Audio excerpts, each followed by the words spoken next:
Alright guys, the Grammys took place last night, and you know what that means. A bunch of celebrity elites get together in one room to give themselves golden awards, and as they're on stage, they give you speeches about what you should think and what you should feel in regard to American politics. Yeah, you gotta love it. And today we're gonna go through the best moments of exactly that taking place.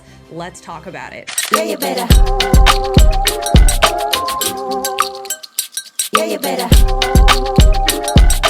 Guys, before we get into today's video, please like and subscribe. Yesterday, we're going to be talking about the Grammys.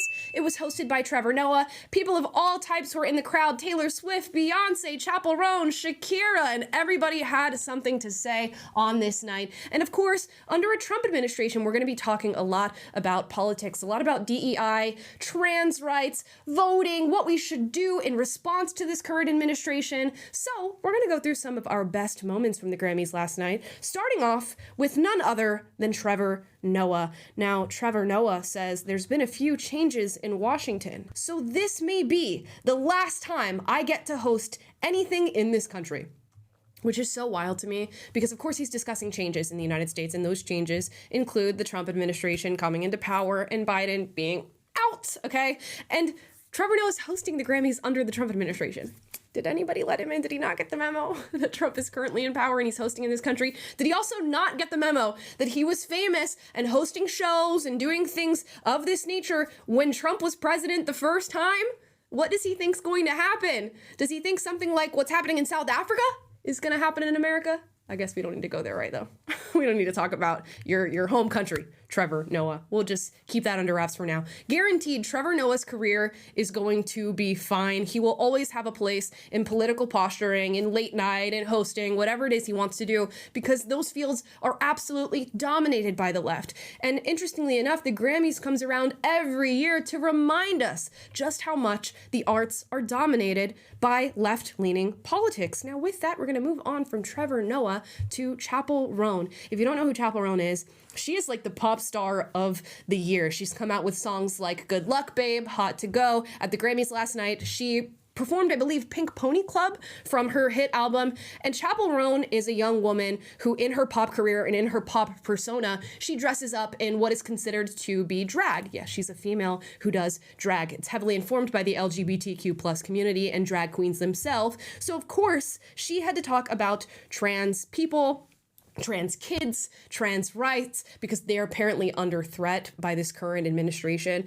And so far, what we have from Donald Trump is an executive order where the US government acknowledges that there are two sexes, male and female. Now, this executive order has somewhat come to affect trans people, I guess. If you're going to get a government ID, say a passport or any other federal identification, you cannot say I'm trans this or non-binary that. You have to put in the actual biological sex of which you were born with, which is what everybody should be doing. We shouldn't be able to lie on our passports, and we have been able to do that for quite some time now. Trump also ordered the banning of transitions and medical procedures on minors, anybody below the age of 18, which pulls all federal funding for those sorts of procedures, which is a win for trans kids, if we even want to call them that, all across this country. But of course, Chappell Roan is not happy about that, and that is why we get this clip. Brutal right now, but trans people have always existed and they will forever exist, and they will never, no matter what happens, take trans joy away, and that has to be protected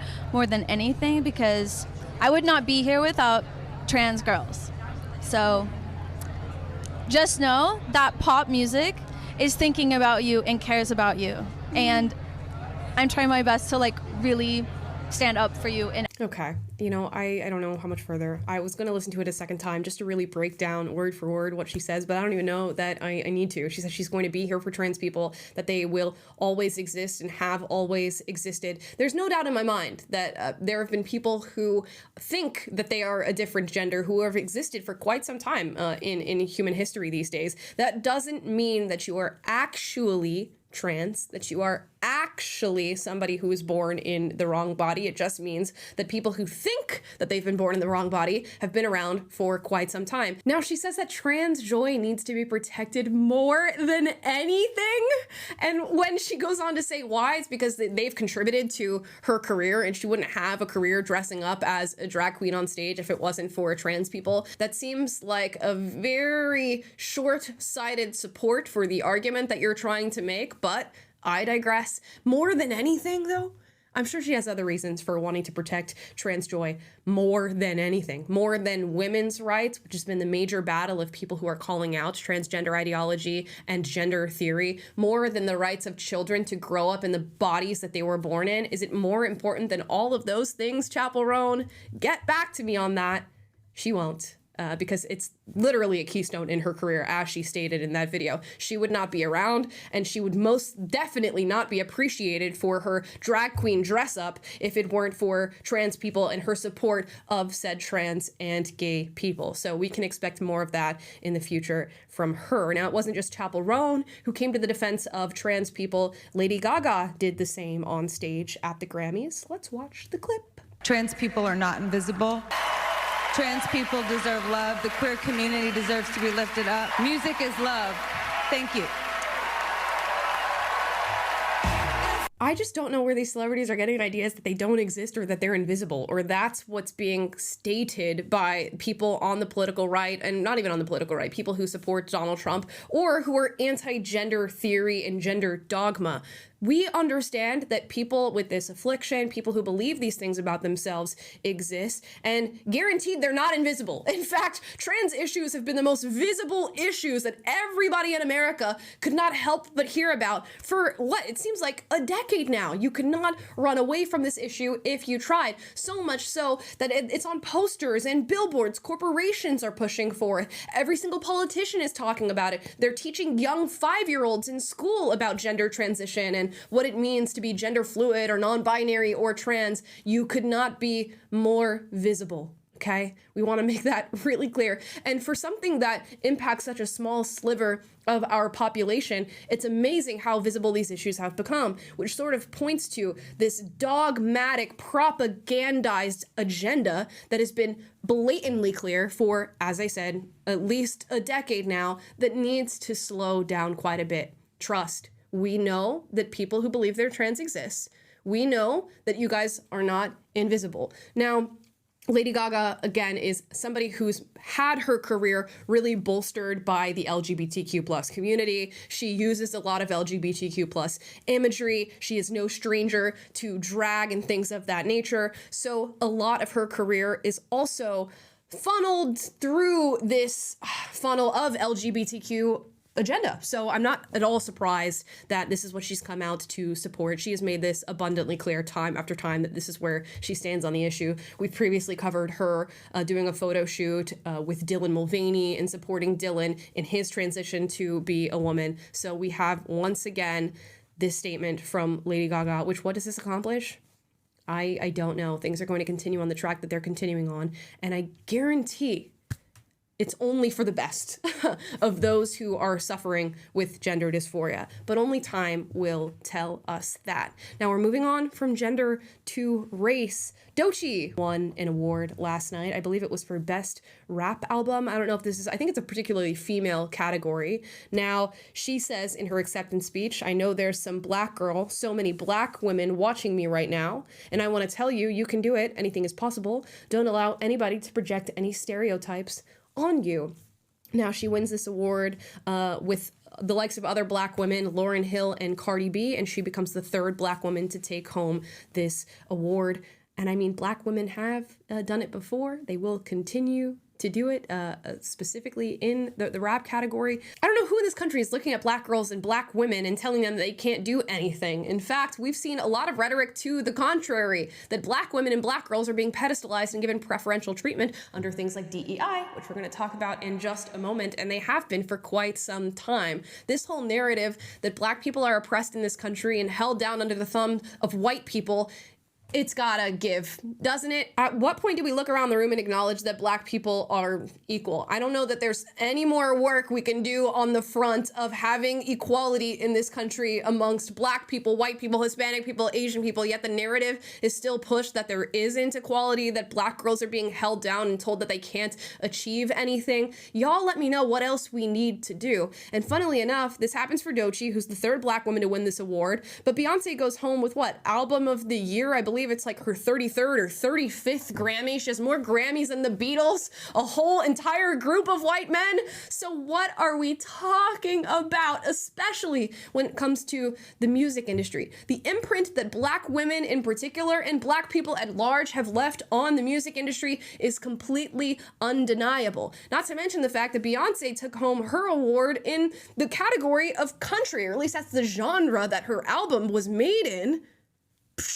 What more do you need? But I guess you can say diversity, equity, inclusion is a large contributor to a lot of the things we're seeing in award shows and just in our culture at large. We've made a big push for diversity, equity, and inclusion, and that has led a lot of people to be pedestalized and given preferential treatment over others. And now diversity, equity, and inclusion is under threat from this current administration. They are rolling back diversity, equity, and inclusion initiatives. Oh my goodness, take a shot every time I say those three words. And corporations are following in tandem with the Trump administration. But it doesn't seem like the Grammys got that call. Now, Alicia Keys, when winning her Global Impact Award, said this: DEI is not a threat, it's a gift. And I guess you would think that if you are part of a marginalized identity, DEI certainly is a gift for you. It is the gift of preferential treatment. It is the gift of, as I said before, being pedestalized over others, even though you have not accomplished the same things as those other people. And it is a gift of having to do less work because of your race,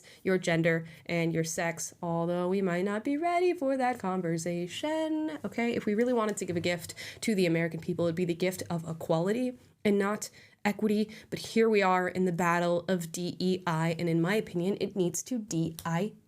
And of course, Alicia Keys is a biracial woman who is one of the most successful people in the music industry, and I would hope that she did that on her own talent and her own merit. But now we live in a world where every person of that background or of a similar marginalized identity has to question whether or not they've earned those things based on their merit because of DEI. So there we are.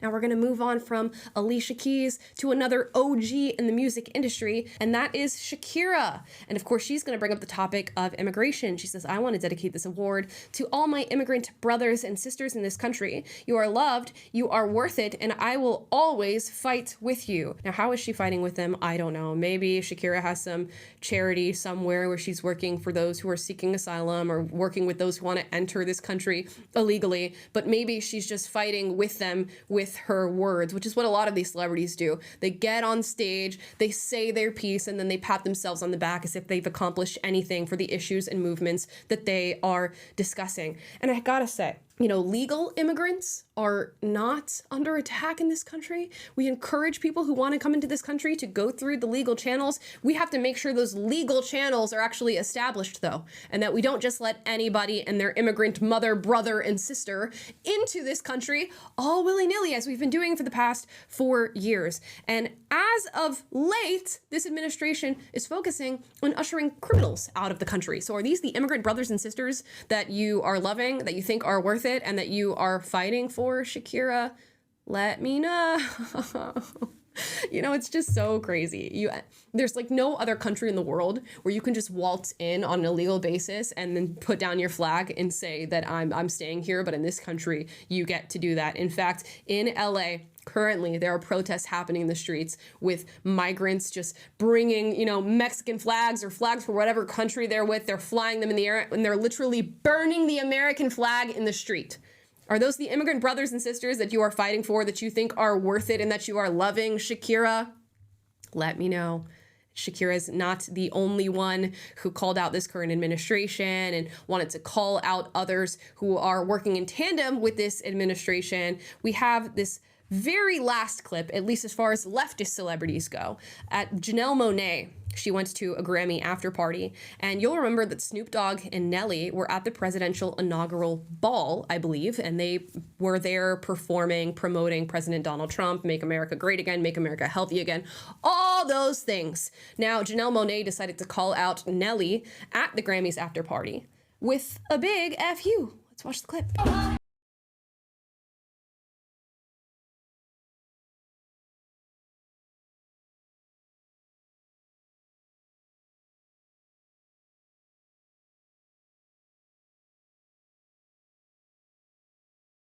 F you, Nelly. It's just like, whatever. who cares? Who cares? You guys lost the election, man. I don't know what else to tell you. And in all these videos where we sort of revisit Democrats and leftists, be it celebrities, elitists, politicians, and we check back in on them after this election, they prove time and time again that they have not learned their lesson. Even though they've been told many a time to chill out on the identity politics, listen to the American people, listen to what they're voting for, and maybe you should have that reflected in the art and the things that you say on these stages. They cannot listen. And of course, you have Trevor Noah backing them all the way, cheering them on. Y'all should have had Ricky Gervais, go ahead and host these Grammys, because he would have set them in line, and maybe we would have had some different acceptance speeches. Because what y'all need to do when you are celebrity elites doing virtually nothing on these issues, pretending to care about them, what you need to do is zip it, lock it, put it in your pocket, okay? But they can't manage to do that. And every time we get clip after clip after clip after clip of them telling you whether or not you're a good person and what you should care about. In fact, we only got one clip to the contrary at the Grammys of somebody saying anything even remotely Republican, even remotely in support of Donald Trump. And of course it came from none other than Joy Villa. Joy Villa goes to these award shows and she dresses up in, just very large, out of this world representations of her Republican ideology. This time she kept it demure a bit, kept it mindful with this little hat that she wore. It says the hat stays on. And here's what she had to say on the topic of immigration. I think the ones that should be deported are being deported. To be honest, I'm a Latina. My family came from this country to this country legally. And I love to see rapists, human traffickers deported. I don't want to see them here. I want us to be free for all colors, for all people. Like, that's what makes America great again. So we can create, so we can live. Like, as an artist, as a musician, I want to be able to walk at night and not think that I'm going to get killed by an illegal alien. And so those are the people getting deported, and those are the people that should get deported. It's a good start. It's a good start at the very least. I'd go even further than that and say, you know what, if you felt like you could start your relationship off with this country on an illegal basis, you probably gotta go, and you probably don't have much respect for this country. And that goes far beyond rapists and pedophiles and human traffickers, although they should be the first to go. And there's a lot of that happening in this country right now, not to mention drug traffickers, pedophiles, terrorists, actual terrorists that are being allowed to enter this country. The list goes on and on and on. So at least we got that one moment of somebody saying something sane to the American people, although I can definitely tell she was not appreciated on the red carpet whatsoever. But we'll see what this brings for the celebrities, this new Trump administration. They're certainly not going to run out of fuel when it comes to things to talk about under Trump. And we're gonna get more of this as each single award ceremony happens. We have the Oscars right around the corner, so I think this is going to be ratcheted up to a 10. And right now we're about a 6 or 7. It's lukewarm. It's about to get hot for the Oscars, I think. Guys, let me know how you feel about all these different clips. If there's anything I missed in the Grammys that you want to talk about it in the comments down below. Discuss amongst yourself. I do love to read your comments and see what you guys have to say. As always, if you disagree with anything I said in this video, duke it out, but do so respectfully. We encourage healthy debate on this channel. And if you like this video, subscribe, click the notification bell to be notified every single time I post a video for you guys, which is every day. And I will see you guys tomorrow. Bye, guys.